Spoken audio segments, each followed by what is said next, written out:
وعلى سيد الأنبياء والمرسلين أما بعد فأعوذ بالله من الشيطان الرجيم بسم الله الرحمن الرحيم الصلاة والسلام عليك يا رسول الله الصلاة والسلام عليك يا رسول الله وعلى آلك وأصحابك يا حبيب الله وعلى آلك وأصحابك يا حبيب الله الصلاة والسلام عليك يا نبي الله الصلاة والسلام عليك يا نبي الله وعلى آلك وأصحابك يا نور الله وعلى آلك وأصحابك يا نور الله نويت سنة الاعتكاف نويت سنة الاعتكاف تاجدار مدینہ راحت قلب و سینہ ہم سب کے آقا صلی اللہ علیہ وآلہ وسلم کا فرمان علی شان ہے،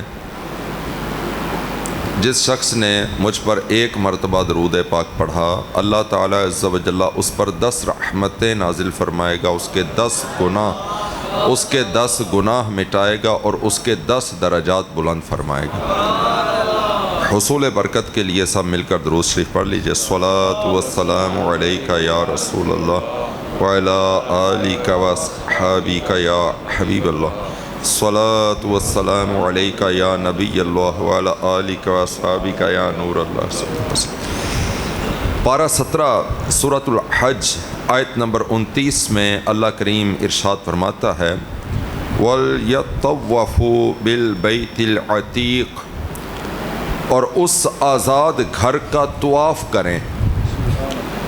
مفسر شہیر حکیم الامت حضرت مفتی احمد یارخا نعیمی رحمۃ اللہ علیہ تفسیر نعیمی میں نقل فرماتے ہیں، صاحب تفسیر روح البیان اور صاحب تفسیر عزیزی نے فرمایا کہ زمین سے پہلے پانی ہی پانی تھا، قدرتی طور پر 2000 سال پہلے کعبے کی جگہ اس پر سفید جھاگ پیدا ہوا، کچھ روز میں اس کو پھیلا کر زمین کر دیا گیا۔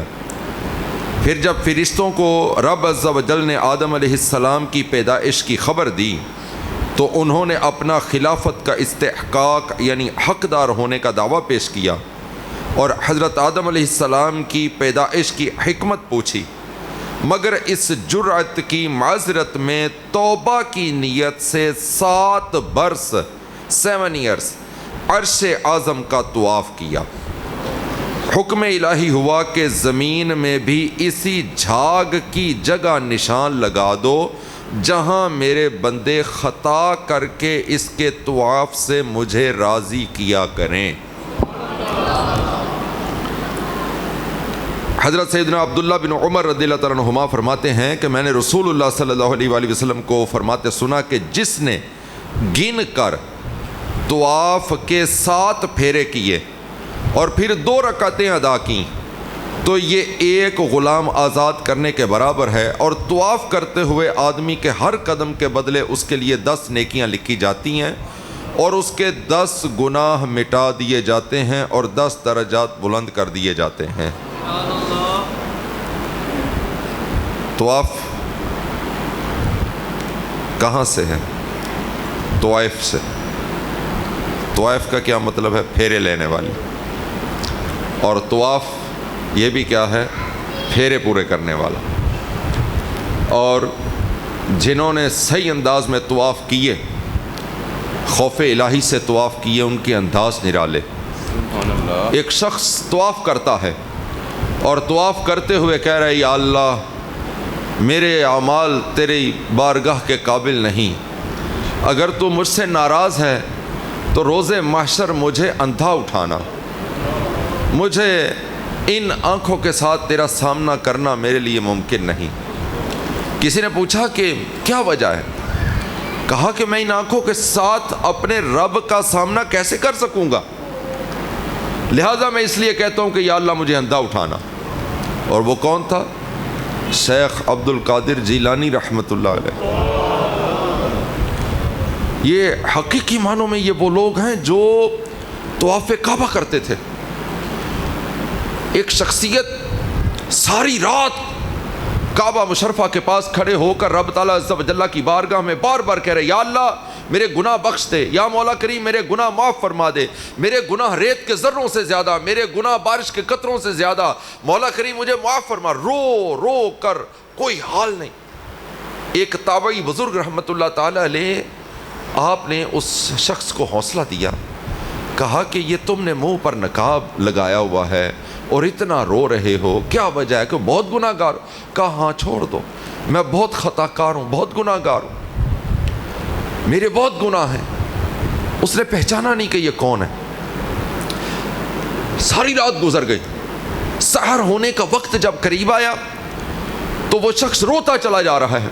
وہ تابعی بزرگ رحمت اللہ علیہ کہتے ہیں میں نے اللہ کی بارگاہ میں سجدہ کیا کہ یا رب کریم، یہ کوئی بڑا ہی گناہ گار ہے، اس کو بخش دے، میرے نامہ اعمال میں اگر کوئی نیکی ہے تو تو معاف فرما، اس کو بخش دے۔ لیکن اس شخص کا رونا اب بھی نہیں رکتا۔ وہ کہتے ہیں اس تابعی بزرگ رحمت اللہ علیہ نے اس شخص کا عبا مبارکہ، اس کا لباس پکڑ کے کھینچا اور کھینچ کر کہا کہاں سے آئے ہو اتنے گناہ گار؟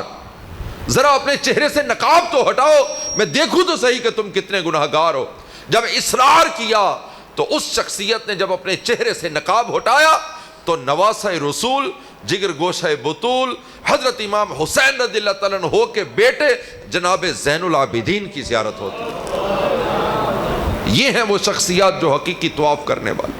اور یہ وہ شخصیت تھی جب نماز پڑھتے تھے وضو فرماتے تو رنگ پیلا ہو جایا کرتا تھا، اور جب جا نماز پر کھڑے ہوتے تو لرزہ بر اندام ہو جایا کرتے، کانپنے لگتے، کپ کپی طاری ہو جاتی۔ لوگ پوچھتے کہ کیوں کانپتے ہیں؟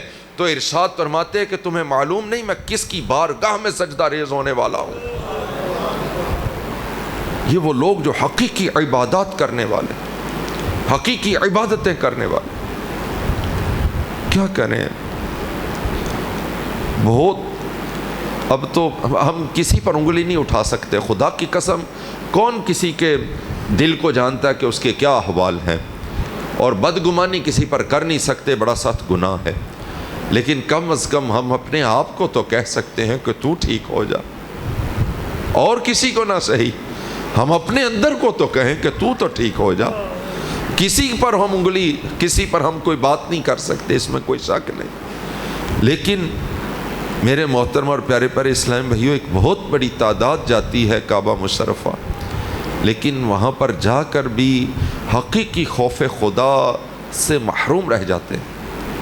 لیکن کیا کریں؟ اچھا، یہ کیفیت بنانا بندے کے بس میں نہیں ہوتا، یہ کیفیت بننا بندے کے بس میں نہیں ہوتا۔ بعض اوقات بندہ بنانے کی کوشش کرتا ہے، نہیں بنا پاتا، ٹھیک ہے، لیکن کرے کیا؟ پھر کوشش کرتا رہے۔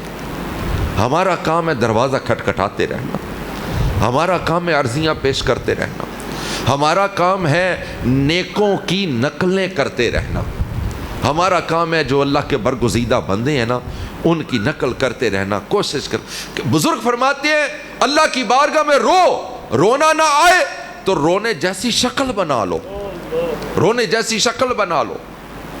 اللہ عز و جل کرم فرمانے والا ہے۔ کیسے کیسے خوش نصیب لوگ ہیں، ملتزم کے ساتھ یہ جا کر لپٹیں گے، اللہ کرے انہیں موقع ملے، اتنا رش نہ ہو۔ ملتزم وہ مقام ہے جو کعبہ مشرفہ کا دروازہ پاک ہے نا، جو در رحمت ہے وہ، اور حجر اسود کے درمیان کی جو تھوڑی سی دیوار ہے نا، اس کو کہتے ہیں ملتزم۔ یہ وہ جگہ ہے جس کے ساتھ حضور ساتھ لگتے تھے، ساتھ اپنا سینہ لگاتے تھے، پھر اپنے گال لگاتے تھے، ایسے گال لگاتے تھے، پھر اپنا پیٹ لگاتے تھے، حضور اس کے ساتھ اپنے ہاتھ لگاتے، چمٹ جاتے اس کے ساتھ۔ تو اللہ کرے کہ یہاں سے عاشقان رسول جائیں اور اس جگہ پر جا کر اپنے گال لگائیں جہاں حضور کے گال لگے، جہاں حضور کا پیٹ مبارک لگا، جہاں حضور کے سینہ مبارکہ لگا۔ میرے محترم اور پیارے پیارے اسلامی، ایسی نیتیں لے کر جانا چاہیے ہمیں وہاں پر۔ اللہ اکبر، اللہ اکبر۔ تو طواف کی کیا ہی بات ہے، اللہ کرے کہ سب کو طواف کرنا، طواف کی جو لذت ہے، ہائے ہائے، جو طواف کرتے ہیں ان کو پتہ ہے جو طواف کی لذت ہے۔ دل کرتا ہے کہ بس بندہ طواف کرتا رہے، کرتا رہے، کرتا ہی رہے، ایسی طواف کی لذت ہے۔ اللہ کرے سب کو یہ طواف کی لذت نصیب ہو جائے۔ حضرت سیدنا ابن عباس رضی اللہ عنہما سے روایت ہے کہ نبی کریم صلی اللہ علیہ وآلہ وسلم نے ارشاد فرمایا، بیت الحرام کا حج کرنے والوں پر ہر روز اللہ تعالیٰ عز و جل کی 120 رحمتیں نازل ہوتی ہیں۔ 60 طواف کرنے والوں کے لیے اور 40 نماز پڑھنے والوں کے لیے اور 20 نظر کرنے والوں کے لیے، صرف دیکھنے والوں کے لیے۔ اللہ اکبر۔ حضرت سیدنا ابن عباس رضی اللہ عنہما سے روایت ہے، مدینہ کے سلطان صلی اللہ علیہ وآلہ وسلم کا فرمان عظمت نشان ہے، جس نے 50 مرتبہ طواف کیا گناہوں سے ایسا نکل گیا جیسے آج اپنی ماں سے پیدا ہوا۔ ایک طواف کا مطلب ہوتا ہے 7 چکر، ایک طواف کا مطلب ہوتا ہے 7 چکر، پھر ایک طواف ہوتا ہے پورا۔ نفلی طواف بھی کر سکتے ہیں۔ اللہ عز و جل ہم سب کو طواف کی سعادت نصیب فرمائے۔ اور وضو نہ ہو تو نماز اور سجدہ تلاوت اور قرآن شریف چھونے کے لیے وضو کرنا فرض ہے، اور خانہ کعبہ کے طواف کے لیے وضو یہ بھی واجب ہے، خانہ کعبہ کے طواف کے لیے بھی وضو واجب ہے۔ بعض اوقات بعض لوگوں کو وہاں چوٹ لگ جاتی ہے، کوئی مسئلہ ہو جاتا ہے، خون نکل آتا ہے تو وضو ٹوٹ جاتا ہے، ان کو چاہیے دوبارہ سے جائیں وہاں پر جا کر وضو۔ اچھا، پھر یہ نہیں پتہ ہوتا کہ جہاں اب شروع کہاں سے کرنا ہے، دوبارہ سے طواف شروع کرنا، نہیں، جہاں سے آپ کا وضو ٹوٹا تھا وہیں پر آ کر دوبارہ سے وہیں 2 چکر پہلے لگائیں، وہ بھی گنے جائیں گے، پھر وہیں سے شروع کریں گے، طواف مکمل کر لیں گے۔ اور اگر فرض کریں کہ آپ کے دوران طواف ہی آپ کی نماز کا وقت آ گیا ہے اور آپ وہاں پر نماز پڑھتے ہیں، جہاں آپ رکے ہیں وہیں پر رکیں، نماز پڑھیں، اور پھر اس کے بعد احتیاطاً 2 قدم پیچھے ہٹ کر پھر وہیں سے طواف شروع کر دیں، پھر آپ کے چکر وہیں سے پورے ہو جائیں گے۔ اللہ اکبر۔ تو میرے پیارے پیارے میٹھے میٹھے اسلامی بھائیوں، اللہ کرے کہ ہم سب کو طواف نصیب ہو جائے اور ہمیں عمرہ شریف کی سعادتیں مل جائیں۔ اللہ اکبر۔ اور طواف کے بعد یا پہلے بھی بعض لوگ مدینہ پاک جاتے ہیں، لیکن اکثر جو ہیں وہ جاتے ہیں طواف کے بعد، لوگ جاتے ہیں، لوگ عمرہ کرنے کے بعد جاتے ہیں، حج کے بعد مدینہ پاک جاتے ہیں۔ اعلیٰ حضرت کا ذرا طریقہ پاک سنیے کہ آپ کے کیا انداز نرالے تھے۔ اعلیٰ حضرت امام محمد رضا بریلوی کو جانتے ہیں نا آپ، جنہوں نے یہ سلام بھی لکھا ہے، مصطفیٰ جان رحمت پہ لاکھوں سلام، جن کو ہم اعلیٰ حضرت کہتے ہیں، جن کے الحمدللہ جن کی فتاوی رضویہ 30 جلدوں پر مشتمل ہے، 30 جلدوں پر۔ اچھا، یہ 30 جلدیں بعد میں بنی ہیں، ویسے یہ مختلف چھوٹے چھوٹے رسائل تھے جن کو جلدوں میں کی شکل دی گئی ہے، اور ان میں بے شمار فتاوی جات ہیں الحمدللہ، بہت زیادہ آپ پڑھے لکھے۔ ایک رات میں آپ نے مکہ شریف میں 450 صفحات پر مشتمل کتاب علم غیب پر لکھی آپ نے، 450 صفحات پر مشتمل کتاب ایک رات میں آپ نے تحریر فرمائی۔ اتنا علم تھا آپ کے پاس، الحمدللہ ثم الحمدللہ۔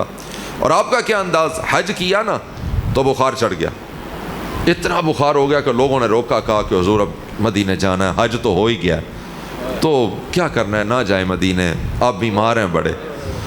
ہے آپ نے ارشاد فرمایا اگر سچ پوچھئے تو حاضری کا اصل مقصود زیارت طیبہ ہے، دونوں بار اسی نیت سے گھر سے چلا، معاذ اللہ اگر یہ نہ ہو تو حج کا کچھ لطف نہیں ہے۔ جب آپ کی طبیعت کی ناسازی کی وجہ سے علماء کرام کا اصرار بڑھنے لگا تو پھر آپ نے یہ حدیث پاک پڑھی، من حج ولم یزرنی فقد جفانی، جس نے حج کیا اور میری قبر کی زیارت نہ کی اس نے مجھ سے جفا کی۔ پھر فرمایا میرے نزدیک حدیث کا یہ مطلب نہیں کہ عمر میں کتنے ہی حج کرے، زیارت ایک بار کافی ہے، بلکہ ہر حج کے ساتھ زیارت ضرور ہے۔ اب آپ دعا فرمائیے کہ میں سرکار صلی اللہ علیہ وآلہ وسلم کی بارگاہ میں حاضر ہو جاؤں، روضہ اقدس پر ایک نگاہ پڑ جائے، اگرچہ اسی وقت دم نکل جائے۔ اللہ اکبر۔ میرے پیارے پیارے میٹھے میٹھے اسلامی بھائیوں، روضہ انور کی کیا بات ہے۔ حضور فرماتے ہیں مدینے میں داخل ہونے کے تمام راستوں پر فرشتے ہیں، اس میں طاعون اور دجال داخل نہ ہوں گے۔ اور حضور علیہ الصلوۃ والسلام نے ارشاد فرمایا اس ذات کی قسم جس کے دستے قدرت میں میری جان ہے، مدینے میں نہ کوئی گھاٹی ہے نہ کوئی راستہ مگر اس پر 2 فرشتے ہیں جو اس کی حفاظت کر رہے ہیں۔ امام نووی رحمۃ اللہ علیہ فرمایا اس روایت میں مدینہ منورہ کی فضیلت کا بیان ہے، اور تاجدار رسالت صلی اللہ علیہ وآلہ وسلم کے زمانے میں اس کی حفاظت کی جاتی تھی۔ کثرت سے فرشتے حفاظت کرتے اور انہوں نے تمام گھاٹیوں کو سرکار کی عزت افزائی کے لیے گھیرا ہوا ہے۔ ملائک لگاتے ہیں آنکھوں میں اپنی، شب و روز خاک مزار مدینہ، میری خاک یا رب نہ برباد جائے، پسے مرگ کر دے غبار مدینہ، جدھر دیکھیے باغ جنت کھلا ہے، نظر میں ہے نقش و نگار مدینہ۔ مدینہ پاک میں جانے والوں کے ہر ایک کے انداز نرالے ہیں۔ اللہ اکبر۔ مدینہ پاک میں محمود غزنوی رحمۃ اللہ تعالیٰ لے گئے تو کیا انداز نرالا ہے کہ جناب علی وہ ایک فقیرانہ سا لباس پہنا ہوا ہے اور ایک مشک اٹھائی ہوئی ہے اور لوگوں کو گلاس جام بھر کے پانی کے پلا رہے ہیں۔ کسی نے پہچان لیا اور دیکھ کر کہا آپ تو غزنی کے شہنشاہ نہیں ہیں، آپ تو غزنی کے شہنشاہ نہیں، یہ کیا حال بنا رکھا ہے؟ بڑا خوبصورت جواب دیا، ارشاد فرمایا یہ وہ دربار ہے جہاں سارے تاجدار گدا ہوتے ہیں، مانگتے پھرتے ہیں۔ شہنشاہ تو غزنی میں ہوں گے، یہاں تو حضور کی گدائی کر رہے ہیں، خدمت کر رہے ہیں حضور کے مہمانوں کی۔ اب سنا تو بڑے حیران ہوئے وہ سننے والا، ادھر دیکھا تو مصر کا شہنشاہ اپنے کر و فر اور اپنی عظمت کے ساتھ آ رہا ہے۔ پوچھا یہ کیا عالم ہے، یہ کہیں گستاخی نہ ہو جائے، بے ادبی نہ ہو جائے، کس طرح سے آ رہے ہو؟ کہا جنہوں نے دیا ہوا ہے ان کو دکھانے آئے ہیں، جو عطا فرمایا دیکھیے حضور آپ ہی کا عطا کیا ہوا ہے۔ ہر ایک کے اپنے انداز نرالے ہیں۔ اور میرے شہر کے ایک شخصیت وہاں پر گئیں، اللہ تعالیٰ عز و جل انہیں غریق رحمت فرمائے، صاحبزادہ حمید انصاری صاحب۔ آپ نے بتایا کہ جب میں گیا تو میرے ساتھ میرے گھر والے بھی تھے، میری بیٹی بھی تھی۔ تو کہتے ہیں جو ہی میں داخل ہوا نا، دور سے گنبد خضرا کو دیکھا، ابھی اصل مقصد جو مسجد ہے، عین مسجد ہے، اس کے اندر داخل نہیں ہوئے، ابھی باہر ہی ہیں۔ تو کہتے ہیں وہیں پر نا میں بیٹھ گیا اور رونے لگ پڑا۔ میں کیا یا رسول اللہ، ساڈے علاقے دے وچ نا کسی دے قتلاں دے ویر بھی ہون تے لوکی تیاں لے کے ٹر جان تے بوئے تو اٹھایا نہیں جاندا۔ یا رسول اللہ میں بڑا گناہ گار ہاں تے میں بھی تی نال ہی آیا ہوں، کوئی کرم فرما دیو یا رسول اللہ، تسی مینوں بخش دیو، بہت خطا کار۔ ہر ایک کے انداز نرالے ہیں، ہر ایک کے انداز نرالے۔ حضرت عمر فاروق رضی اللہ تعالیٰ عنہ کا بھی بڑا انداز نرالا تھا۔ آپ نا اکثر دعا مانگا کرتے تھے، مولا کریم مجھے مدینے میں شہادت کی موت عطا کرنا۔ صحابہ اکرام کہتے ہیں ہم سوچا کرتے تھے مدینے میں شہادت کیسے ملے گی، یہاں تو لڑائی ہو ہی نہیں سکتی، جنگ ہونی نہیں ہے، اور جنگیں ہوں بھی تو وہ شہروں کی سرحدوں پر ہوتی ہیں، باہر ہوتی ہیں، یہاں پر کیسے ہوں گی؟ آپ کہتی ہم سوچا کرتے تھے، مگر پھر وہ چشم فلک نے وہ نظارہ بھی دیکھا کہ عین مسجد نبوی شریف کے اندر اور پھر محراب مسجد نبوی شریف کے اندر حضرت عمر رضی اللہ تعالیٰ عنہ پر حملہ ہوا اور آپ کو شہید کیا گیا اور آپ کی دعا قبول ہو گئی۔ ہر ایک کے انداز نرالے، اور حضرت امام مالک کے انداز کیسے نرالے تھے، اللہ اکبر۔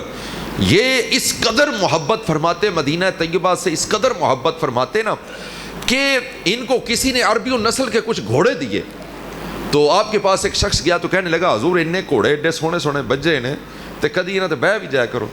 فرمایا میرا دل گوارا نہیں کردا کہ میں حضور دے شہر نو، اس زمین نو، اے پاک سر زمین نو گھوڑیاں دے سماں دے تھلے رون دیاں، اے سارے گھوڑے تو لائے جا۔ دے دیتے سارے گھوڑے تحفے میں دے دیے۔ فرمایا کہنے لگے حضور ایک تے رکھ لو، کیا نہیں مینوں دی حاجت ہی نہیں ہے۔ مدینے سے باہر نہیں جایا کرتے تھے، کیوں؟ حضرت امام مالک مدینے سے باہر نہیں جاتے تھے، کیوں؟ کس لیے نہیں جاتے تھے؟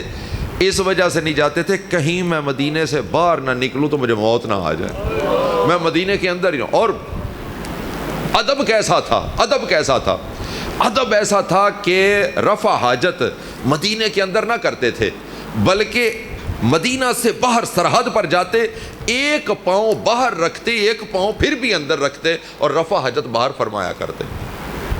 ایسے ایسے مؤدب، ایسے ایسے باادب لوگ ہوئے۔ اللہ اکبر، کیا بات ہے یار، مدینہ کی کیا ہی بات ہے۔ حضرت ایک بزرگ رحمۃ اللہ علیہ محدث ہوئے ہیں، حضرت معین اس طرح نام ہے، ابھی تھوڑی دیر میں آ جاتا ہے ذہن، بہرحال ان کا نام معین ہے، معین ان کے نام میں آتا ہے۔ آپ سرکار صلی اللہ علیہ وآلہ وسلم کی بارگاہ مدینہ پاک میں حاضر ہوئے، چند دن رہے۔ جب چند دن رہے نا تو وہاں پر نا تھوڑے دن رہنے کے بعد نا تو سنہری جالیوں کے سامنے آئے، آ کر کے یا رسول اللہ انہیں اجازت دیو میں جانا ہے واپس۔ جب واپس نکلے نا تو مدینہ پاک سے باہر کوئی 1-2 منزلیں باہر نکلے ہوں گے، تو رات کو سوئے تو نبی پاک صلی اللہ علیہ وآلہ وسلم خواب میں تشریف لے آئے، خواب میں تشریف لے آئے۔ جب خواب میں تشریف لائے تو حضور فرمایا کہ نہ جاؤ، واپس آ جاؤ، واپس آ جاؤ۔ واپس چلے گئے، واپس چلے گئے تے جاندیں بخار چڑھ گیا۔ ایک ادھا دن ہی گزریا تے حضور دے دربار دے وچ آپ سنہری جالیاں دے سامنے بیٹھے ہوئے نے تے اوتھے ہی روح قفس انسری تو پرواز کر گیا۔ اور یہ واحد شخصیت نے اسلام دے وچ جنہاں نو نبی پاک تو بعد اس تختہ غسل تے غسل دتا گیا جدے تے حضور نو غسل دتا گیا۔ یہ واحد شخصیت نے، یہ وہ محدث ہیں، یہ واحد شخصیت ہیں کہ جن کو اس تختہ غسل پر جو ہے وہ غسل دیا گیا۔ ان کے بعد پھر کسی اور کو دیا گیا، یہ کہیں سے ثابت نہیں ہے۔ نہیں، جو مدینے سے محبت کرتے ہیں، جو حضور سے محبت، ان پر حضور کس قدر کرم فرماتے ہیں۔ اور ایک شخص حضور کی بارگاہ میں شیخ احمد رحمۃ اللہ علیہ، یہ مدینہ پاک میں گئے نا جب، تو مدینہ پاک میں گئے تو فاقے تھے، بھوک لگی بڑی، تے سو گئے ہوتے مسجد نبوی شریف ستے نے نا، تے پھر اٹھ پین پھر سو جان۔ لیکن وہ جس طرح بندے کا بلڈ پریشر لو نہیں ہو جاتا تو اس کی وجہ سے بھی نیند آ جاتی ہے۔ تو نا حضور کی بارگاہ میں کہتے ہیں یا رسول اللہ میں تھوڑا مہمان تے بھوکا ہوا، یا رسول اللہ میں بھوکا ہوں، آپ کا مہمان ہوں۔ اچھا پھر سوتے نا تو حضور خواب ہی تشریف لے آئے، حضور خواب ہی تشریف لے آئے تو حضور نے ایک روٹی دے دیتی۔ آپ فرماندے نے وہ روٹی، ادھی روٹی میں خواب کھادی تے میری اکھ کھل گئی تے ادھی میرے ہاتھ موجود سی، آدھی روٹی میرے ہاتھ میں موجود تھی۔ کہنے کا مطلب یہ وہ در ہے۔ اچھا مختلف انداز ہیں لوگوں کے مانگنے کے۔ 2-3 بزرگ تھے، انہوں نے بھی اسی طرح حضور کی بارگاہ میں عرض کیا، ان کو کھانا بھی ان کو فاقے تھے، ان کو سو گئے۔ جب وہ سوئے نا تو ایک سید صاحب تشریف لے آئے، سید صاحب تشریف لے آئے تو انہوں نے کہا اٹھو تو روٹی کھواؤ، نال لے گئے، روٹی چھوٹی کھوائی نا، کھوان تو بعد آکھیا جدوں پھر بھوک لگے پھر بھی آ جایا کرو، پر گل یہ وے کہ جدو حضور دی بارگاہ چاہتے ہو تو روٹی صرف منگتے ہو، کوئی وڈی شے بھی منگ لیا کرو، ایتھے تے ایمان منگیا کرو۔ تو اتھوں بزرگ فرماندے نے کہ حضور دی بارگاہ او وے جتھوں ہر شے ہی منگنی چاہیے، روٹی بھی منگو، ایمان بھی منگو، ہر چیز حضور سے جا کر مانگیں، لیکن کیا انداز کیسا ہو؟ ادب والا عاجزی والا انداز ہو۔ اور مدینہ پاک میں جا کسی شے پر اعتراض نہیں کرنا۔ وہاں کی تو دھوپ بھی ہے دل ربا مدینہ کی، ٹھیک ہے، مدینہ پاک میں اعتراض نہیں کرنا۔ 3-4 اللہ دے نیک بندے بیٹھے ہوئے سن، تو روٹی کھاندے پے نے، تے انہوں نے نا ایک نے دہی کھادا تے ایک دے منہ نکل گیا یار مدینے دا دہی کھٹا ہے۔ رات نو نبی پاک صلی اللہ علیہ وآلہ وسلم خواب تشریف لے آئے تے ارشاد فرمایا جتھوں دا مٹھا ہے اتھے ٹر جا، جتھوں دا مٹھا ہے اتھے ٹر جا۔ مدینہ پاک میں جا کرنا یہ حضور کا شہر، اور میں آپ کو بتاؤں حضور کو خود اس شہر سے پیار۔ جب حضور نبی پاک صلی اللہ علیہ وآلہ وسلم کسی سفر میں جاتے تو مدینہ کے قریب آتے نا تو سواری کو تیز کر دیتے تھے، حضور سواری کو تیز کر دیتے کہ جلدی مدینہ میں داخل ہو جائے، حضور کو اتنی محبت تھی مدینہ پاک سے۔ تو آپ بھی عاشقان رسول مدینہ پاک میں جاتے ہیں، اللہ کرے ہم جتنے یہاں بیٹھے ہیں سارے ہی جائیں، جتنی ہماری بہنیں ہیں وہ بھی جائیں، جتنے ابھی تک نہیں گئے وہ سارے جائیں، جو ہو آئے ہیں وہ بھی بار بار جائیں۔ یہ مدینہ پاک مکہ مدینہ کی وہ جگہ ہیں یار جہاں پر جو ایک بار ہو آتا ہے نا وہ بھی تڑپتا ہے، اور جو نہیں ہو کے آتا نا وہ بھی تڑپتا ہے۔ تو یہ جگہیں ایسی ہیں۔ اللہ عز و جل ہمیں ایمان والی زندگی عطا فرمائے، مکہ مدینہ کی با ادب حاضریاں نصیب فرمائے۔ جو ہمارے یہ پیارے پیارے اللہ کے نیک بندے وہاں پر جا رہے ہیں خوش نصیب ہیں، یہ حضور دے مہمان بن کے جا رہے ہیں۔ سچ پوچھو نا تے یہ بلاوے تو بغیر گلاں نہیں ہوندیاں، بلاوا ہوئے تو لوکی جاندے نے، بلاوے تو بغیر کون جاندا ہے۔ تو یہ حضور کے مہمان ہیں، حضور نے بلایا ہے ان کو، یہ خوش نصیب ہیں۔ اللہ پاک عز و جل ان کو برکتیں عطا فرمائے، اللہ کریم آپ کو بھی برکتیں عطا فرمائے۔ میں وہ پرانا ایک آپ کا شکریہ بھی ادا میں نے کرنا ہے کہ وہ 10 محرم کا میں نے آپ کو عرض کیا تھا تو مجھے پتہ چلا کہ یہاں سے کثیر تعداد نے جو ہے وہ 10 محرم کو فیضان مدینہ میں اجتماع میں شرکت کی۔ اللہ کریم ہم سب کو آپس کی محبتیں ہماری سلامت فرمائے، اللہ پاک آپ سب کو بھی سلامت فرمائے، آمین بجاہ النبی الامین صلی اللہ علیہ وآلہ وسلم۔